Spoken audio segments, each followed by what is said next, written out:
बिस्मिल्लाहिर्रहमानिर्रहीम। Unique college secretary local campus की जानिब से प्रोफेसर मोहम्मद आसिम रज़ा से मुखातिब हैं।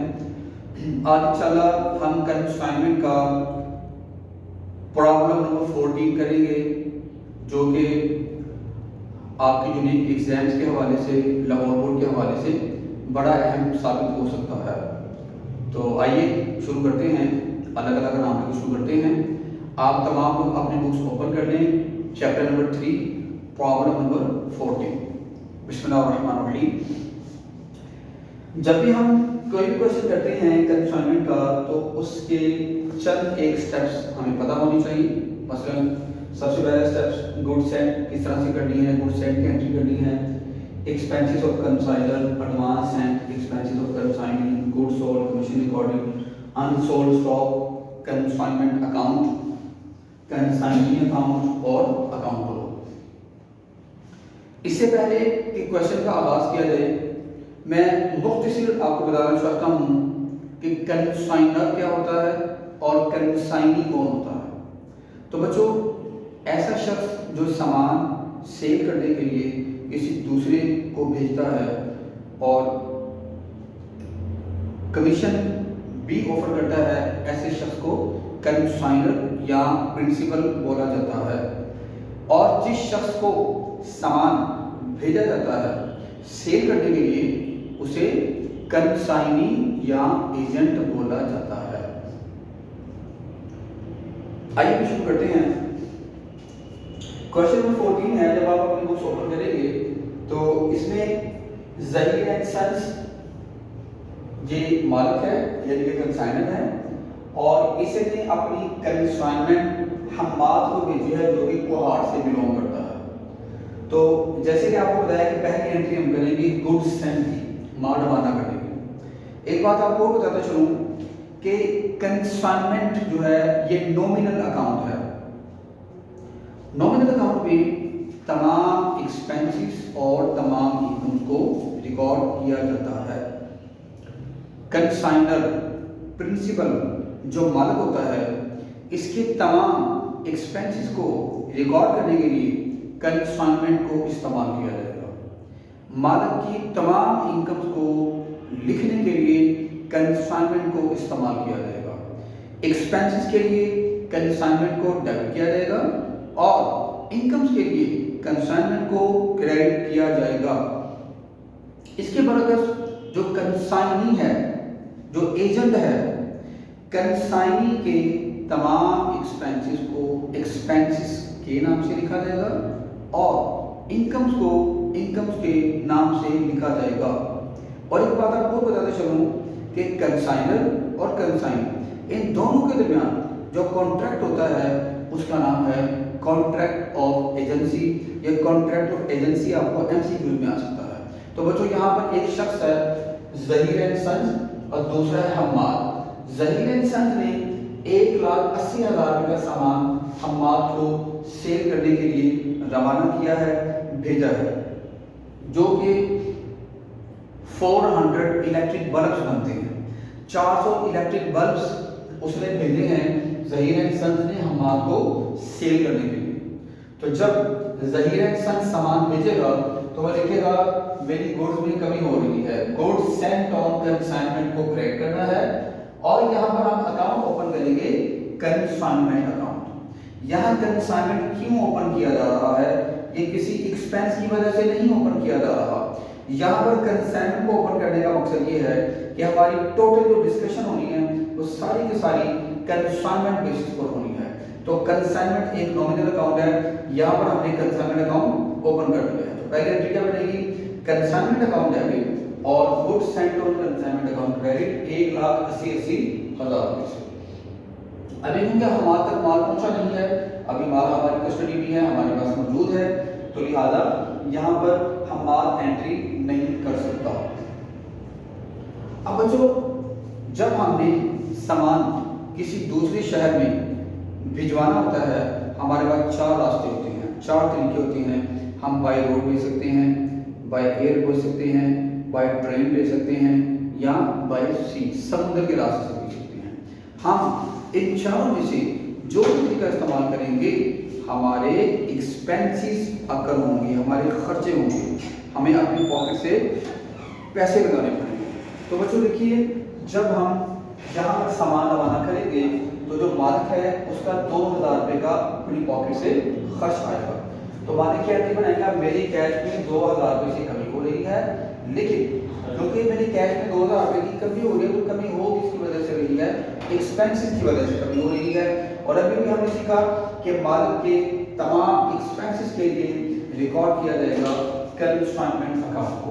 तो कंसाइनमेंट अकाउंट डेबिट और कैश अकाउंट 2000 रुपये से क्रेडिट।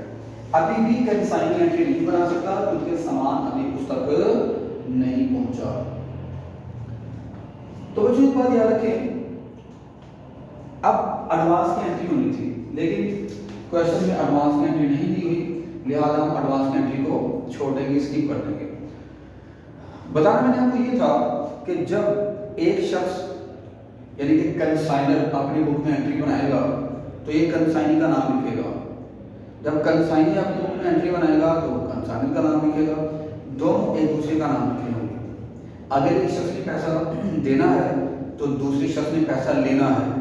अगर एक शख्स डेटर बनता है तो दूसरा बनेगा क्रेडिटर। मीन्स कि एक शख्स दूसरे को अपनी लायबिलिटी बनाएगा और पहला शख्स दूसरे को अपना एसेट्स बनाएगा। तो देखिएगा जरा, अब हमारे इन स्टेप्स के मुताबिक एक्सपेंसेस ऑफ कंसाइनिंग की एंट्री होनी है।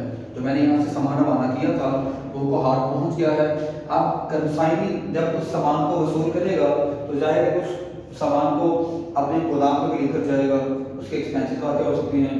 तो जो कंसाइनिंग है उसके दो तरह के एक्सपेंसेस है, इनमें से 1200 रुपये के एक्सपेंसेस डायरेक्ट थे और 700 के एक्सपेंसेस इनडायरेक्ट थे। यानी कि 1200 रुपये लोडिंग चार्ज हुआ था, तो ये डायरेक्ट एक्सपेंस था। तो उसने लिखा मेरी कैश में कमी हो रही है और ये कैश मैंने लेना किससे है, ज़हीर एंड सन्स से लेना है। तो बच्चों ज़हीर एंड सन्स को डेबिट करने का मतलब ये है कि वो ज़हीर एंड सन्स को अपना डेटर बना रहा है।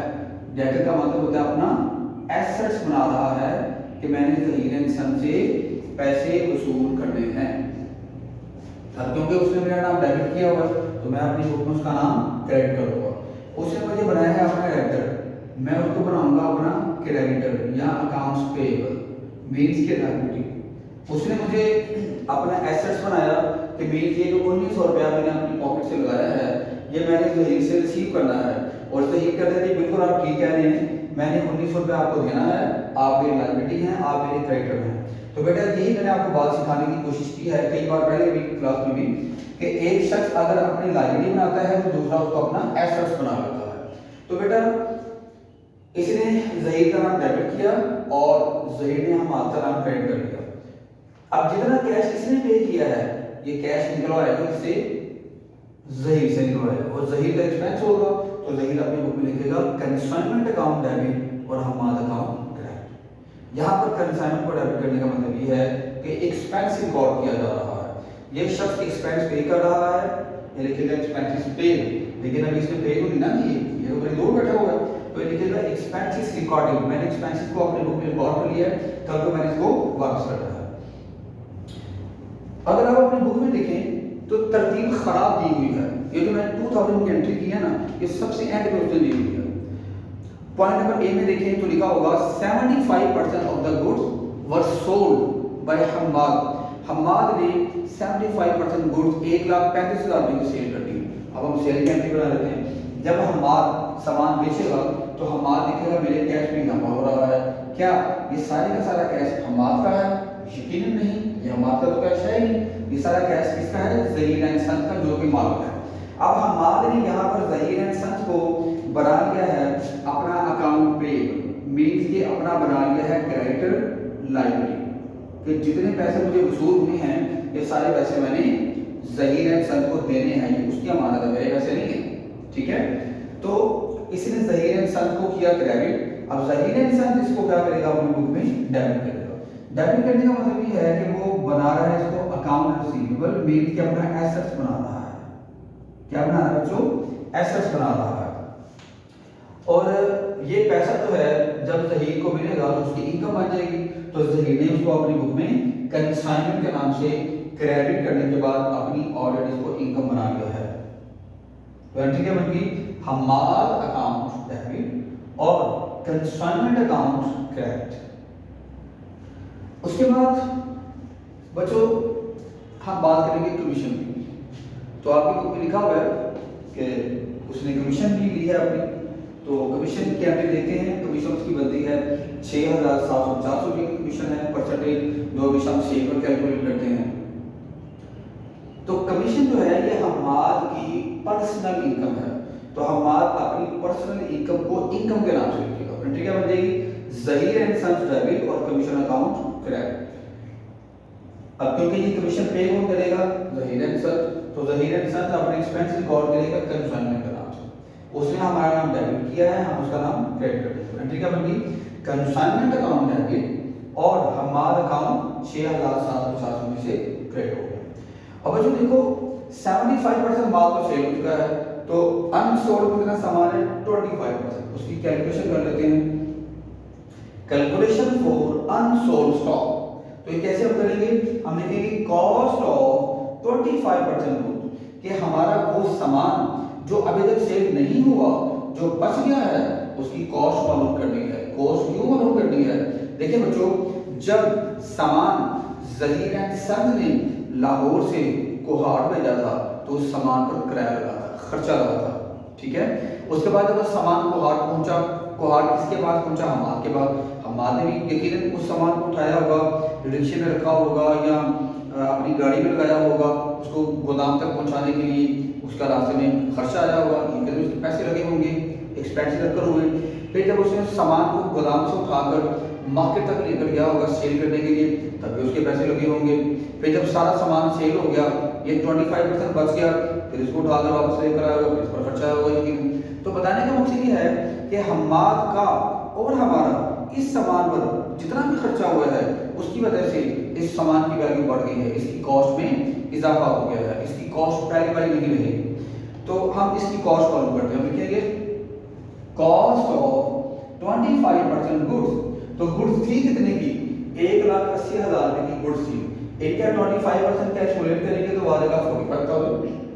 उसके बाद plus all expenses of consignor. Consignor कौन है, ज़हीर एंड सन्स। तो आपको मैंने एक फॉर्मूला बताया था, प्रोपोर्शनेटली कैलकुलेट करेंगे, यानी कि तनासुब के लिहाज से इसको लिखना है हमने। तनासुब के लिहाज से लिखने का मतलब क्या है, कुल खर्चा जो होगा उसको ऊपर रखेंगे, कुल माल नीचे रखेंगे और उसको मल्टीप्लाई करेंगे बचा हुआ माल। कुल खर्चा तकसीम कुल माल और उसको मल्टीप्लाई किसके साथ करेंगे, बचा हुआ माल। Total expenses divide by total goods multiply by unsold goods. इनको आपने कैलकुलेट किस तरह से कर लेना है। तो बच्चों जो टोटल एक्सपेंसेस हुए थे ज़हीर एंड सन्स के, वो हमेशा एंट्री नंबर 2 से आपको मिलेंगे, हमेशा कहां से मिलेंगे, एंट्री नंबर 2 से। 2000 के एक्सपेंसेस हुए, कुल खर्चा टोटल एक्सपेंसेस, और कुल माल कितना था, 1,80,000 रुपए का माल था। ये देखिए कुल खर्चा 2,000 रुपए का था, कुल माल 1,80,000 रुपए का था, और बचा हुआ माल कितना है, ये 45,000 है, हमने 25% कैलकुलेट कर दिया है।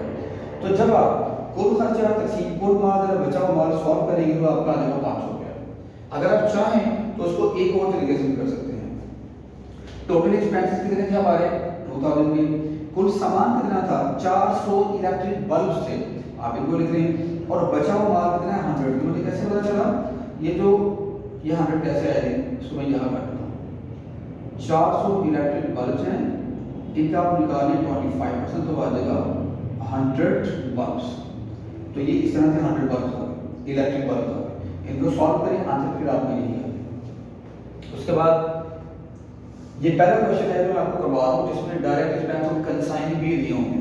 नॉर्मली कितने भी क्वेश्चन आपको क्लास में करवाएंगे वो सारे यहाँ तक मुकम्मल हो जाते हैं। फिर लेकिन ये ऐसा क्वेश्चन है जिसमें कंसाइनिंग के भी डायरेक्ट एक्सपेंस आपको बताए गए हैं। तो हम कैसे लिखेंगे, डायरेक्ट एक्सपेंस ऑफ कंसाइनिंग, यानी कि हम माप, और इनको भी कैसे नोट करना है, प्रोपोर्शनेटली तनासुब के लिहाज से लिखना है। वही तरीका है, total expenses divide by total goods Saint multiply by unsold goods या अनसोल्ड स्टॉक। तो बेटा 1200 रुपये का उसका डायरेक्ट एक्सपेंस था। अब यहाँ पर आपके माइंड में क्वेश्चन आना चाहिए कि एक्सपेंसेस तो हम आपके 1900 रुपये के हुए थे, हम 1200 क्यों ले रहे हैं। तो बेटा ये डायरेक्ट एक्सपेंसेस है, हम आपके दो तरह के खर्चे थे ना, 1200 और 700, तो 700 को इग्नोर करेंगे, हमने सिर्फ डायरेक्ट एक्सपेंस उठाने हैं। और बात याद रखिए, जो मालिक होता है ना कंसाइनर, उसके तमाम एक्सपेंसेस होते हैं डायरेक्ट हमेशा, ठीक है।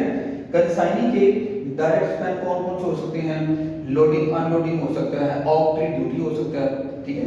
तो यहाँ पर लोडिंग एक्सपेंसेस हैं, 1200 रुपये का खर्चा आया था 400 इलेक्ट्रिक बल्ब पर, और 100 इलेक्ट्रिक बल्ब पर कितना खर्चा आया, उसको सॉल्व करें से 300 रुपये आ जाएगा।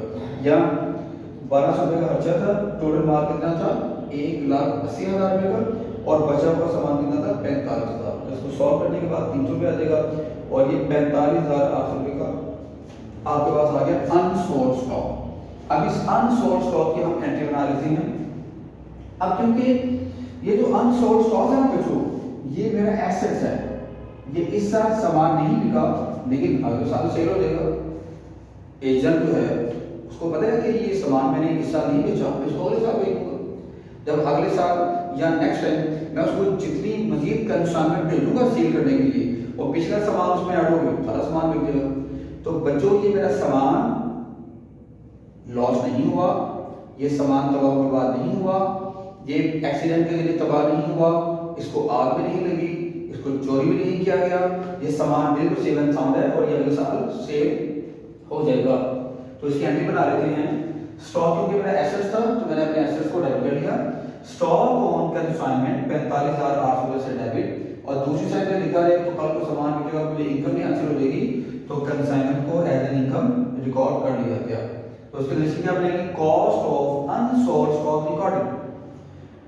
यहाँ तक बेटा हमारा काम कवर हो चुका है। अब हम बढ़ते हैं अपने अगले स्टेप्स की तरफ। हमारा अगला स्टेप क्या है, कंसाइनमेंट अकाउंट हमने बनाना है। हम कंसाइनमेंट अकाउंट क्यों बनाते हैं, क्या वजह है इसकी? इसकी वजह ये है ताकि हम देख सकें कि हमें इस एक्टिविटी पर कंसाइनमेंट पर प्रॉफिट हो रहा है या लॉस हो रहा है। तो बच्चों आप देख सकते हैं मैंने रेड मार्कर के साथ कंसाइनमेंट को जहां जहां डेबिट किया है, आप कंसाइनमेंट अकाउंट में वहां उसको डेबिट करेंगे, और जहां जहां मैंने क्रेडिट किया है वहां आप इसको क्रेडिट कर देंगे। देखिए बच्चों, सबसे पहले मैंने कंसाइनमेंट को रेड के साथ डेबिट किया है 1,80,000 रुपये से। इसके अगेंस्ट कौन सा अकाउंट आ रहा है, गुड्स सेंट ऑन कंसाइनमेंट का 1,80,000 रुपये से। उसके बाद फिर मैंने कंसाइनमेंट को डेबिट कर दिया 2,000 रुपये से। इसके अगेंस्ट अकाउंट कौन सा आ रहा है, कैश अकाउंट आ रहा है। फिर मैंने कंसाइनमेंट को 1,900 रुपये से डेबिट किया, इसके अगेंस्ट अकाउंट कौन सा आ रहा है, हमारा अकाउंट आ रहा है 1,900 रुपये से। फिर मैंने कंसाइनमेंट को डेबिट कर दिया है 6,750 रुपये से, अगेंस्ट अकाउंट कौन सा आ रहा है, हमारा वाली कमीशन की वजह से। उसके बाद कंसाइनमेंट को क्रेडिट किया गया है इनकम की वजह से। ये 1,35,000 रुपये से कंसाइनमेंट क्रेडिट हो रहा है, अगेंस्ट कौन आ रहा है, हमारा। उसके बाद कंसाइनमेंट क्रेडिट हो रहा है 45,800 रुपये से, इसके अगेंस्ट अकाउंट कौन सा आ रहा है, स्टॉक ऑन कंसाइनमेंट अकाउंट। तो बच्चों यहाँ पर ये वाली साइड जो है ना ये हायर है, ये वाली साइड बड़ी है, और जब भी ये वाली साइड बड़ी होती है तो आपको नुकसान होता है, ठीक है। बेस के एक्सपेंसेस आपके बढ़ गए हैं, इनकम्स कम बढ़ गई हैं, तो इन तमाम को ऐड करने के बाद जब आप इन दोनों को लेस करेंगे तो 9,850 रुपये का आपका लॉस आ जाएगा। आप लॉस की एंट्री बना लेते हैं, देखे ना, ये तमाम चीजें जो है ना ये क्रेडिट है, कंसाइनमेंट डेबिट है।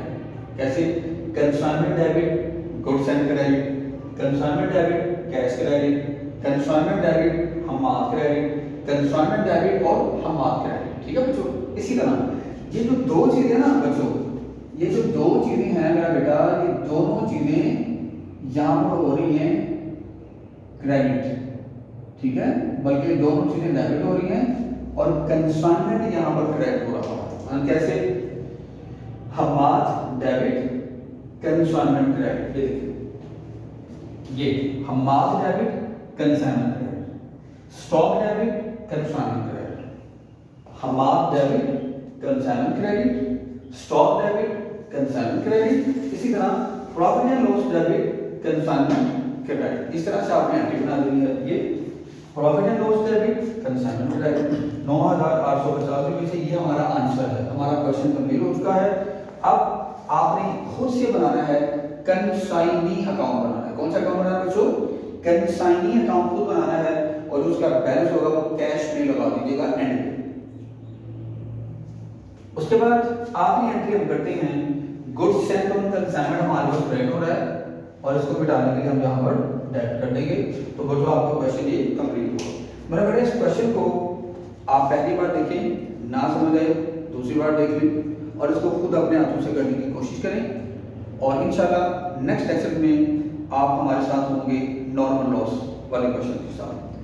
तो अल्लाह ताला आप सबको अपनी जो मान में रखे, दुआ में याद रखिएगा। अस्सलाम वालेकुम।